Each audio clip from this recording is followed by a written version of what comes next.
امام صاحب نے 4 کی بجائے 3 رکعت پڑھا دی، یا 2 سجدوں کی جگہ 1 سجدہ کیا، یا 2 کی جگہ 3 سجدہ کیے، تو ایسی نماز کا کیا حکم ہے؟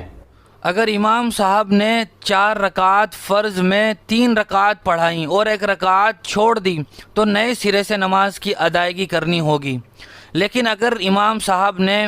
کسی رکعت میں 2 سجدوں کے بجائے 3 سجدے کر لیے اور پھر قعدہ اخیرہ میں سجدے سہو بھی کر لیا تو نماز درست ہو جائے گی۔ لیکن اگر امام صاحب نے کسی رکعت میں 2 سجدوں کے بجائے 1 ہی سجدہ کیا اور پھر اگلی کسی بھی رکعت میں یا قعدہ اخیرہ میں وہ چھٹا ہوا سجدہ ادا کر کے سجدے سہو بھی کر لیا تب بھی نماز درست ہو جائے گی۔ لیکن اگر کسی رکعت میں 2 کے بجائے 1 ہی سجدہ کیا اور پھر وہ پوری نماز میں سجدہ نہیں کیا اور ایسے ہی نماز مکمل کر دی تو چونکہ نماز میں دونوں سجدے فرض ہیں اور فرض کی وجہ سے نئے سرے سے نماز ادا کرنا ضروری ہوتا ہے، اس لیے یہاں ان کو پھر سے نماز کا دہرانا ضروری ہوگا۔